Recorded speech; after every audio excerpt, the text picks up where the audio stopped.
Shaedon Sharpe worked out for Charlotte, which seems surprising considering he's like a pretty much unanimously inside the top 7 or 8, right, in this draft, and Charlotte's not sniffing that. So is there a packaging of 13 and 15?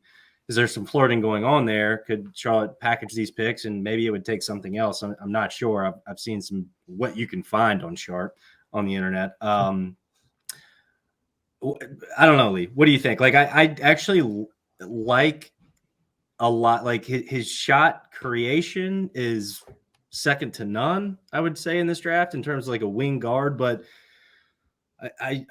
boy, there's a lot of question marks here that would make me pretty queasy for Charlotte to hand up a lot of draft capital and possibly even another player to jump up and draft him. Yeah, it's interesting. I think the logical assumption is if Charlotte is courting Sharpe, that they have to be considering moving up in some sort of fashion.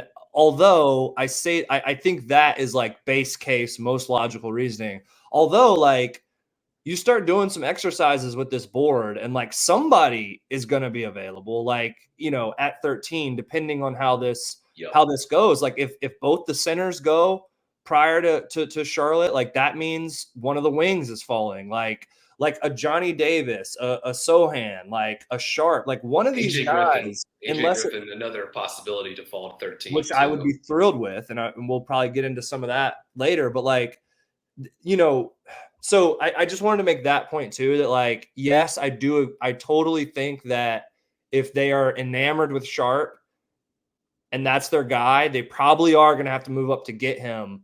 But I also just want to make the point that when you really start digging into like, how is this going to fall? Like there's going to be some really interesting options on the table. And so I'll say this, and I know BG has some opinions on Sharpe as well. I don't know what they are, so it would be maybe fun if we disagreed on this, but a little bit potentially. But you're right, Spencer. Like it's hard to find stuff on him. If you have Synergy, you can get his EYBL stuff from last summer. He played with UPlay EYBL out of Canada, and I've gone through the EYBL stuff, and obviously it's a year ago and it's not against college level SEC competition. He set out at Kentucky. I'm not a fan.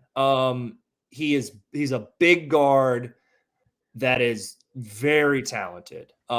Really fits the eye test. Like you watch this dude, if you clipped certain clips of Sharpe, you would absolutely be like, that guy looks like a number 1 pick. Like no doubt about it. I mean, some of the isolation, like combo move, step back stuff is ridiculous.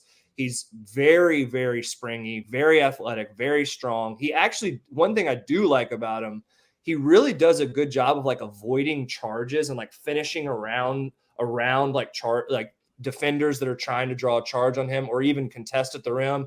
He can he can hang long enough to show you the ball, take it away, and finish on the other side. Like he's got some great stuff.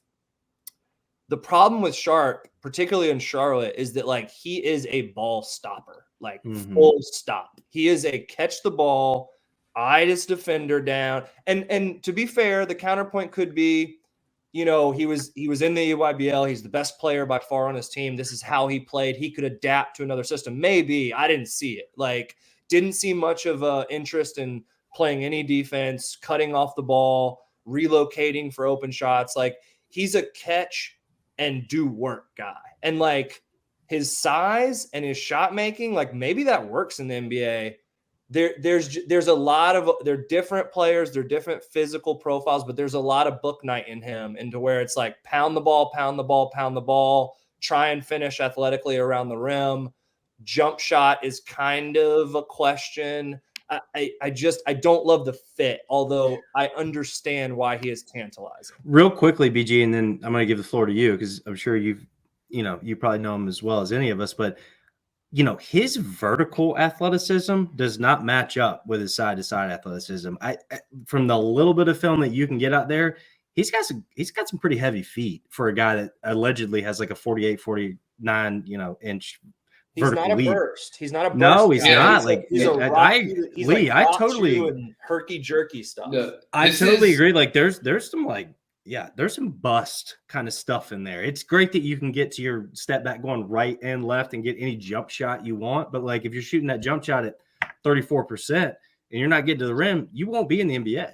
It's also a problem if you're shooting that step back because you can't get around the guy that's guarding Exactly. you, too, Yep. right? Bingo. And not like a defender in the G League or a defender in the ACC or the Big Ten or whatever. We're talking EYBL defenders and high school defenders.